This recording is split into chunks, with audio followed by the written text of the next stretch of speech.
लड़े और वह सभी जनता के बल पर हम लड़ते हैं। और जनता हमारे एक दिन के लिए जिला बना था बाढ़, और एक दिन के लिए जिला बन करके और झंडा उतर के चला गया। यहाँ जिला आज भी प्रकार का ऑपरेशन हो, एक हरुनिया का ऑपरेशन होगा तो भी आपको बाढ़ में नहीं होगा, आपको जाना पड़ेगा। गरीब लोग लुटा रहा है, कहते हैं कि हम गरीब के शुभचिंतक हैं जी हैं।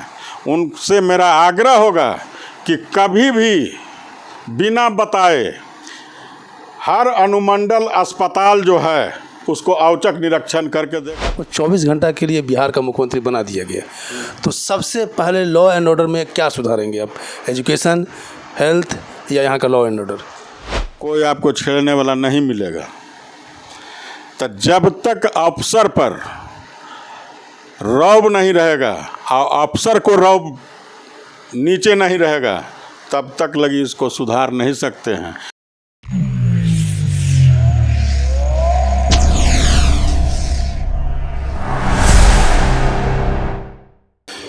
नमस्कार, मैं शंभू कुमार। मैं अभी बाढ़ में हूँ और बाढ़ में मेरे साथ लल्लू मुखिया करमबीर यादव उर्फ लल्लू मुखिया करमबीर यादव हम मेरे साथ जुड़ेंगे, क्योंकि चुनाव जो है, लोकसभा चुनाव की जो संभावना है, ये संभावना ये व्यक्त किया जा रहा है कि नवंबर या दिसंबर में होने की संभावना है।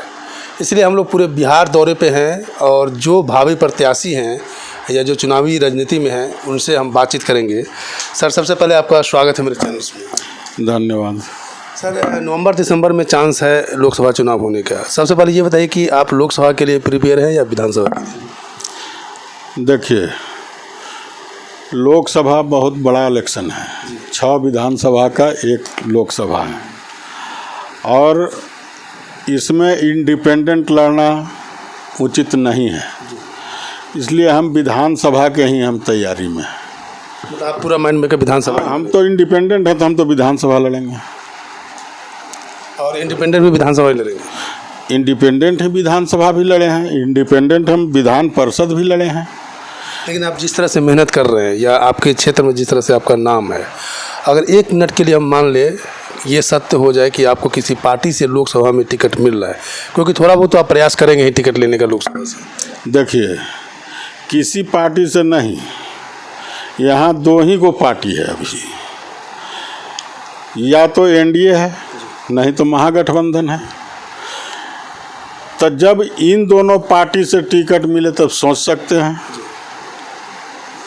ये दोनों पार्टी से मिलेगा तो टिकट सोच सकते हैं।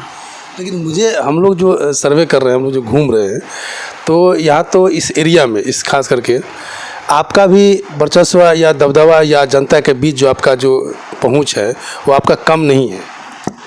देखिए, ये तो उनका आशीर्वाद है, और हम जब भी विधानसभा भी लड़े, चाहे विधान परिषद भी लड़े, किसी पार्टी से नहीं, इंडिपेंडेंट लड़े, और वह सभी जनता के बल पर हम लड़ते हैं। और जनता हमारे साथ है, और जनता हमको साथ में रह करके उन लोग अपना इलेक्शन बूझ करके मेरा प्रचार प्रसार और इलेक्शन लड़ने का काम करते हैं। इसलिए उनका बहुत ही मेरे ऊपर कृपा है, आशीर्वाद है। हम उन लोग से जुड़े हुए रहते हैं। किन्हीं को कोई भी दुख विपत्ति पड़ता है, कोई भी माहौल हो, खुशी का माहौल हो चाहे गम का माहौल हो, हर समय हम उनके साथ रहने का काम करते हैं। चलिए, आपके मतलब कि चुनावी राजनीति को माना जाए तो आपका सबसे वरीयता क्या होगा इस क्षेत्र के लिए? आपके अपने जनता के विकास के लिए, क्षेत्र के विकास के लिए सबसे प्राथमिकता क्या देंगे आप? देखिए, यहाँ सबसे अहम मुद्दा है कि मात्र एक दिन के लिए जिला बना था बाढ़, और एक दिन के लिए जिला बन करके और झंडा उतर के चला गया। यहाँ जिला आज तक के नहीं है, और जबकि पूरे बिहार में सबसे पुराना अनुमंडल है तो बाढ़ है, और आज तक यह जिला नहीं है। लेकिन सभी पार्टी के नेता को और जो यहाँ के बाढ़ जिला अध्यक्ष बने हुए हैं, उन लोग को शर्म नहीं बरता है कि हम कैसे जिला अध्यक्ष हैं, जबकि बाढ़ जिला है ही नहीं। इसलिए सबसे अहम मुद्दा होगा कि हम बाढ़ को जिला बनवाने के लिए जो भी हमको करना पड़ेगा, कोर्ट कचहरी, धरना प्रदर्शन, हम लगे हुए हैं और लगे रहेंगे, और पावर आने पर सदुपयोग कर करके बाढ़ को जिला बनाएंगे और क्षेत्र का विकास, शिक्षा, स्वास्थ्य, जो भी है, रोड, जितने भी तरह का योजना है, सभी को हम धरातल पर उतारने का काम करेंगे। आज भी हमारे यहाँ हॉस्पिटल है, लेकिन रेफरल हॉस्पिटल बना हुआ है जी। वहाँ एक फैमिली प्लानिंग का भी ऑपरेशन नहीं होता है। कहते हैं कि इतना डॉक्टर हम दिए हुए हैं बाढ़ अनुमंडलीय अस्पताल में, उनसे पूछिए जा कर करके माननीय शिक्षा मंत्री जी से कि आप कौन सा, किस विभाग का कौन कौन डॉक्टर को आप दिए हुए हैं। अगर जहाँ सर्जन का काम है आप फिजिशियन खाली भर दीजिए, जहाँ फिजिशियन का काम है वहाँ सर्जन खाली भर दीजिए, तो काम नहीं चलेगा। आज बाढ़ हॉस्पिटल में कोई किसी भी प्रकार का ऑपरेशन हो, एक हर्निया का ऑपरेशन होगा तो भी आपको बाढ़ में नहीं होगा, आपको जाना पड़ेगा पटना। और फैमिली डिलीवरी केस में गरीब लोग लुटा रहा है। कहते हैं कि हम गरीब के शुभचिंतक हैं। जो स्वास्थ्य मंत्री जी हैं उनसे मेरा आग्रह होगा कि कभी भी बिना बताए हर अनुमंडल अस्पताल जो है उसको औचक निरीक्षण करके देखें और उनसे रजिस्टर मांग के देखें कि कितना फैमिली प्लानिंग कराया, कितना का ऑपरेशन किया, कै गो ऑपरेशन होता है हॉस्पिटल में, तब न पता चलेगा कि ये क्या हो रहा है नहीं हो रहा है हॉस्पिटल में। लेकिन यहाँ पर किसी भी प्रकार का केवल आपको गोटी देने का काम करेगा, लेकिन कोई इलाज नहीं यहाँ होता है। और यहाँ फर्स्ट एड कर करके पटना भेजिए। अगर यदि जो किसी को डिलीवरी केस है तो यहाँ पर 2-3 गो डॉक्टरनी प्राइवेट हैं, उनके यहाँ रेफर कर देगा कि चल जाइए फलना जगह। उनके यहाँ अगर नॉर्मल भी होता है तो कैंची लगा करके और उनसे 40 से 50 हज़ार रुपया एक डिलीवरी केस में ऐंठा जाता है। इस चीज़ पर तो शिकंजा कसा जा सकता है ना, लेकिन के कसेगा? जो हमारे मंत्री जी हैं वो कसेंगे, जो चिकित्सा विभाग के सचिव हैं वो कसेंगे। लेकिन यहाँ तो किन्हीं को कोई ध्यान है ये नहीं है। आज जा कर करके देख लीजिए रांची में कि पेशेंट आता है और ट्रॉली लेके दौड़ जाता है, तुरंत लेके अंदर कर देता है और तुरंत इलाज में सब डॉक्टर लाइन से लग जाता है। जिसको ऑपरेशन होना है उसको ऑपरेशन के लिए तुरंत लेके चल जाता है।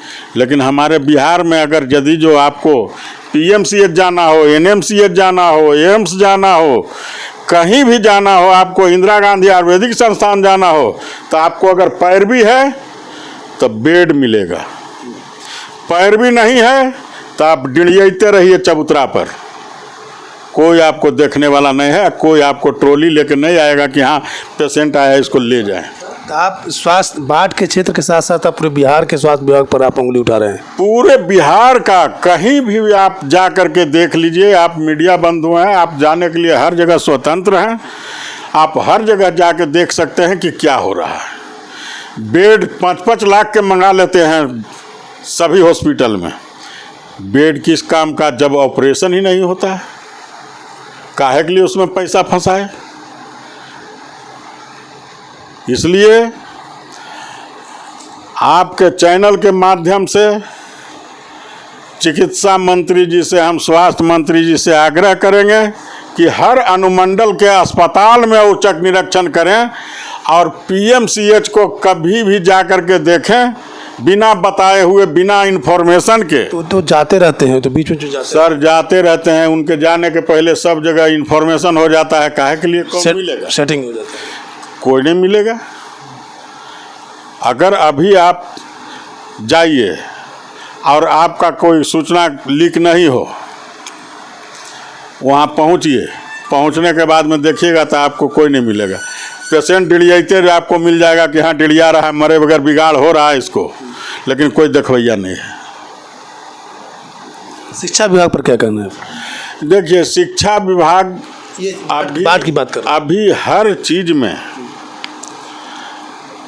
चाहे शिक्षा विभाग हो, चिकित्सा विभाग हो, आंगनबाड़ी हो, हर जगह जहाँ पर कोई भी सुपरविज़न नहीं रहेगा, कहीं भी भय नहीं बना रहेगा, तो कोई भी सही ढंग से काम नहीं होगा। आज हमारे यहाँ कहते हैं कि मास्टर नहीं पढ़ाता है, मास्टर पढ़ाता है, जाते हैं स्कूल। अब उसमें दोषी कौन है कि अभी प्राइमरी स्कूल है और उसमें 6 गो शिक्षक है, 8 गो क्लास है, 2 गो क्लास क्या होगा? उसमें से भी 6 शिक्षक में 2 शिक्षक को डिप्टेशन में अनुमंडल और ब्लॉक में रखते हैं, बच गए 4 शिक्षक। एक शिक्षक कहीं मीटिंग या कहीं कुछ या आपको वेतन के लिए या दुनिया के लिए वो कहते हैं कि हम जा रहे हैं, बच गए 3 शिक्षक। पढ़ाई क्या होगा? तो कम से कम जो यहाँ से हर विद्यालय से जो ब्लॉक में या अनुमंडल में कहीं भी डिप्टेशन पर लगाया जाता है तो वह शिक्षक को डिप्टेशन पर नहीं लगाएं, उनका अपना विद्यालय से मतलब रखने दें, तब जाकर के सुधार। ये उन लोगों का बेसिक मांग भी है, ये जी बेसिक मांग भी है। बेसिक मांग है सर। तो हम तो यहाँ पर प्रैक्टिकली देख रहे हैं। आप जिस तरह से बात कर रहे हैं, आप ओवरऑल पूरे बिहार को जो बेसिक चीज़ है उसको आप कमियाँ दिखा रहे हैं। हम एक सवाल मतलब ये कर रहे हैं कि अगर आपको 24 घंटा के लिए बिहार का मुख्यमंत्री बना दिया गया तो सबसे पहले लॉ एंड ऑर्डर में क्या सुधारेंगे आप? एजुकेशन, हेल्थ या यहाँ का लॉ एंड ऑर्डर?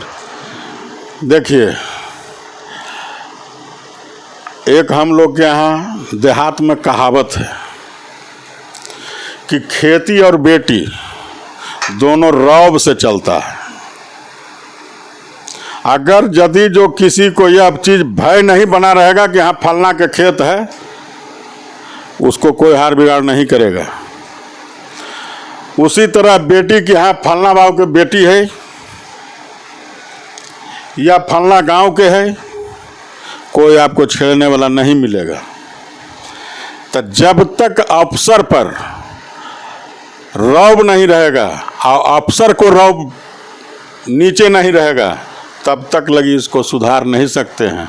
इसलिए हम आप कहे कि हम आपको एक दिन के लिए मुख्यमंत्री बना दें, तो आप एक तो फिल्म देखे होंगे, नाना पाटेल को एक दिन के लिए मुख्यमंत्री बनाया था, अनिल कपूर को नायक में। अनिल कपूर को कौन कौन विभाग को नहीं सुधारा 24 घंटा के अंदर ही बताइए। तो उसी तरह से हम भी करेंगे कि सब चीज को एक साथ में सुधारने का काम करेंगे। चलिए, अपराध में ये जो एरिया है, खास करके मोकामा से लेकर के अगर उधर पटना तो पटना तक हम जाते हैं, तो हम लोग जब रिपोर्टिंग करते हैं, ग्राउंड रिपोर्टिंग, तो आए दिन में तो पटना ज़िला की बात करें तो 2-3 मर्डर हम लोग की जानकारी में आ जाती है, और ऐसे इनडायरेक्टली अनपरोक्ष रूप से कई मर्डर होते हैं, पता भी नहीं चलता होगा। तो इसके लिए कौन दोषी होंगे? कैसे मानेंगे कि किस तरह से इसको सुलझाया सकता है, मामला को सुलझाया जाता है, और कौन दोषी है? जैसे देखिए, अभी जिस दिन से भट्टी साहब डीजीपी बने हैं, उस दिन से आप ग्राफ उठा लीजिएगा, गिरा है। उसके पहले के ग्राफ उठा लीजिए, बढ़ा है, बढ़ते जा रहा था। अभी आप सुने होंगे कि इनकाउंटर में मुजफ्फरपुर के तरफ अपराधी को भी गिराए। तो जब तक जिस तरह से ये स्टेप ले रहे हैं, अगर कोई राजनेता इनके ऊपर लगाम नहीं लगाना चाहे तब फिर बिहार को सुधार देंगे। लेकिन उसमें नेता लोग घुस जाते हैं तो पदाधिकारी गौण हो जाता है। बाढ़ की जनता को क्या कहेंगे? अगर आप विधानसभा में, लोकसभा तो आपने कह दिया साफ साफ, अगर किसी पार्टी से मिला तो ठीक है, नहीं तो इंडिपेंडेंस विधानसभा लड़ेंगे, तो क्या कहेंगे? बाढ़ की जनता से क्या वादा करेंगे, किस किस बातों के लिए? देखिए, बाढ़ के जनता को हम हर समय जिस तरह से उनके सेवक के रूप में हम खड़ा रहते हैं, इसी तरह से अपना होल लाइफ उनके बीच हम सेवक बन करके खड़ा रहेंगे। और जिस तरह से बने या नहीं बने, ऐसे भी हम उनके बीच जन्म लिए हैं बाढ़ में, तो हम उनके बीच में जन्मे, उनको सेवा करने का मेरा फर्ज है। हम सेवा कर रहे हैं और सेवा करते रहेंगे। और उनका जब सभी भाई बंधु का, सर्व समाज का जब आशीर्वाद मेरे साथ है, तो इस बार हमको विधानसभा में कोई रोकने नहीं जा रहा है। लोकसभा बहुत बड़ा चीज़ है, उसमें बिना पार्टी के लड़ना उचित नहीं है। तो ये थे करमवीर यादव, विधानसभा में ठोक ठाक के कह रहे हैं कि इस बार मुझे कोई रोकने वाला नहीं है। और इनकी जो प्राथमिकता हैगी एजुकेशन, लॉ एंड ऑर्डर और हेल्थ, ये 3 चीज़ पर सबसे पहले प्राथमिकता होगी। जब मैं विधायक बनूंगा, मेरे हाथ में पावर आएगा, तो इस चीज़ पर मेरा सबसे ज़्यादा कमांड होगा कि मैं इस चीज़ को सुधारूं। और बाढ़ को जिला बनाना इनकी सबसे पहले प्राथमिकता होगी। मैं शंभू कुमार, कैमरा जर्नलिस्ट राजेश के साथ, बाढ़ से पटना।